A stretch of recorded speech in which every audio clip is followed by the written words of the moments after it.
Pada tahun 1518, Raden Fatah wafat dan digantikan oleh putranya Adipati Unus yang bergelar Sultan Shah Alam Akbar kedua. Tidak jauh berbeda dengan ayahnya, Adipati Unus berniat melambungkan nama kekuasaan Demak melalui kekuatan armada laut.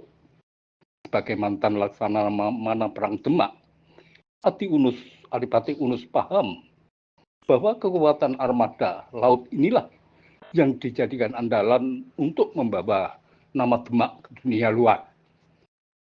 Itu pula sebabnya, beberapa bulan setelah memegang singgasana Demak, Adipati Unus langsung melakukan gebrakan.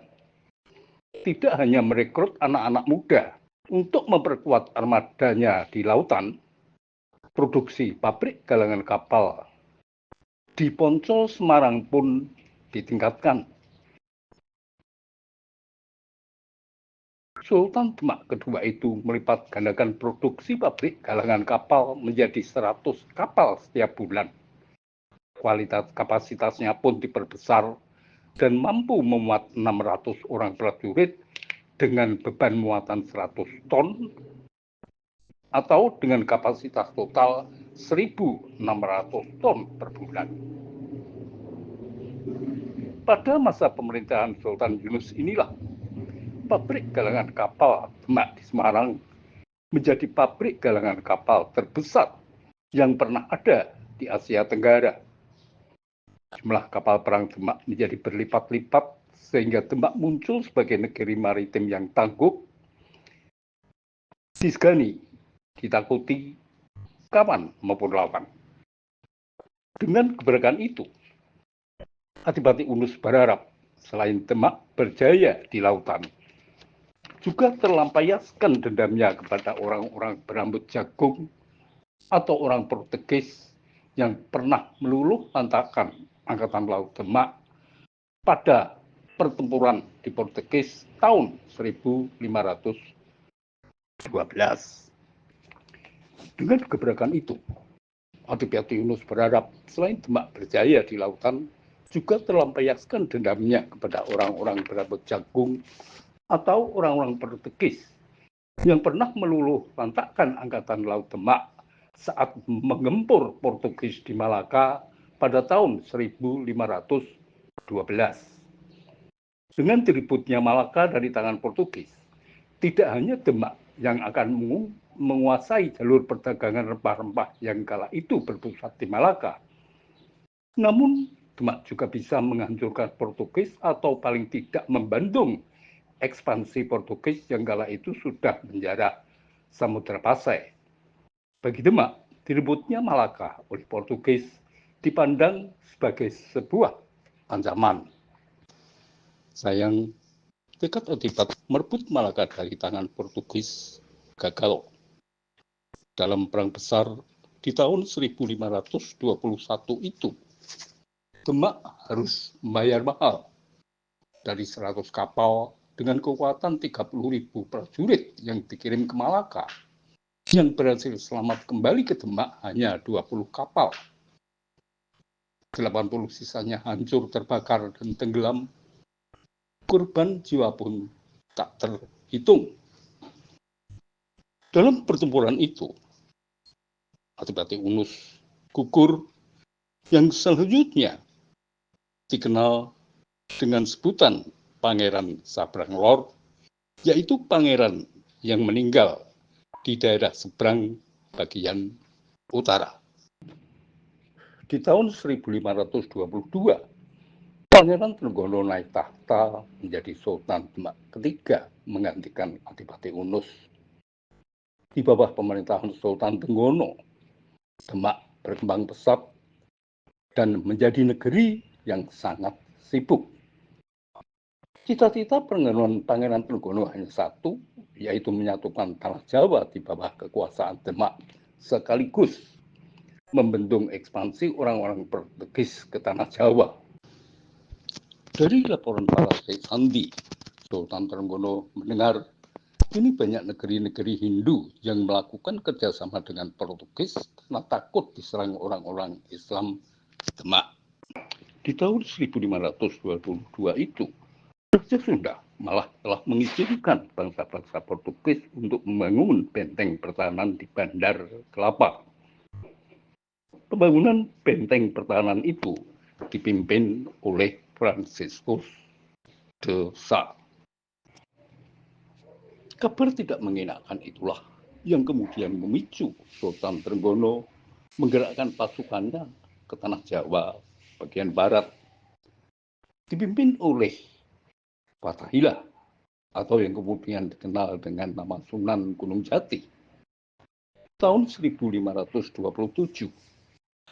Sunda Kelapa berhasil ditaklukkan. Namanya pun kemudian dirubah menjadi Jayakarta, yang artinya kemenangan yang gemilang. Catatan, menurut buku Ensiklopedia Indonesia jilid 3 halaman 1295, Sunda Kelapa nama sebenarnya Kalapa atau Bandar Kalapa. Setelah direbut oleh Fathahillah dari tangan Portugis di tahun 1527, namanya berubah menjadi Jayakarta, artinya kemenangan yang gemilang. Jayakarta selanjutnya berubah menjadi Jakarta yang sekarang. Masih dengan mengandalkan kapal-kapal buatan Semarang, Sultan Trenggono tanpa mengenal lelah beralih melakukan gempuran-gempuran ke tanah Jawa bagian timur. Pertama yang diserang adalah Wirosari, daerah sebelah timur Grobogan. Selanjutnya Lamongan dikuasai, kemudian Surabaya, Blitar, Wonosobo, Kediri, dan Malang. Penyerbuan terakhir dilakukan pada tahun 1546 menggempur Panarukan. Raja Panarukan bertahan mati-matian. Dalam penyerbuan itu, Sultan Trenggono gugur. Ia kemudian digantikan putranya Sultan Prawoto sebagai Sultan Demak IV. Barangkali perjalanan sejarah Kesultanan Demak sudah finalis.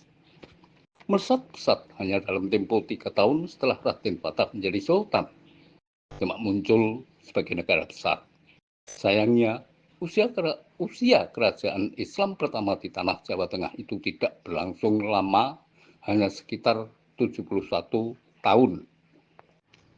Arya Penangsang bergerak cepat setelah membunuh Sultan Prawoto. Pasukan Jipang Bangunolan berhasil menguasai daerah Grobogan, Kudus, Jepara, sebagian Demak, dan Semarang. Kota Semarang dibumi hanguskan. Pabrik galangan kapal itu pun dibakar habis rata dengan tanah. Arya Penangsang yang juga dikenal dengan sebutan Aryo Jipang itu akhirnya ditaklukkan oleh Atiwijaya atau Mas Karepet yang juga dikenal dengan nama Jaka Tingkir. Sejak itu, pabrik galangan kapal di Semarang itu tidak pernah dibangun lagi.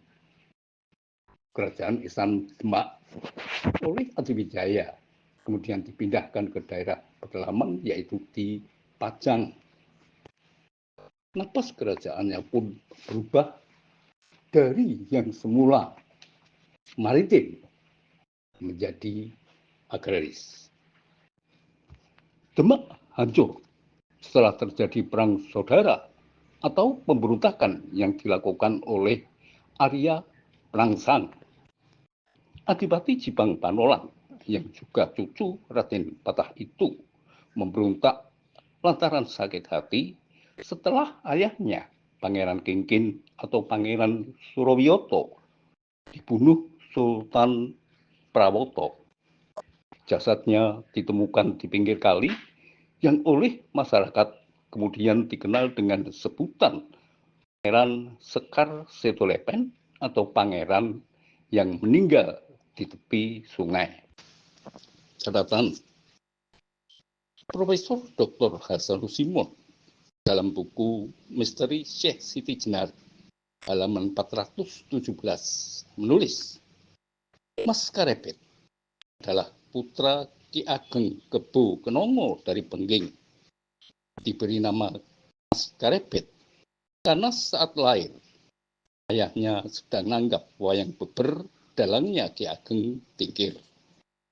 Dari suara wayang yang kemerepet tertiup angin, bayi yang lahir pada hari Rebu Legi tanggal 18 Jumadilakir tahun Dal Mongso 8 menjelang subuh oleh Ki Ageng Tingkir diberi nama Mas Karepet. Sedangkan menurut Profesor Dr. Haji Degraf dalam buku Kerajaan-Kerajaan Islam Pertama di Jawa halaman 264, Mas Karepet pada masa remajanya lebih dikenal dengan sebutan Jaka Tingkir.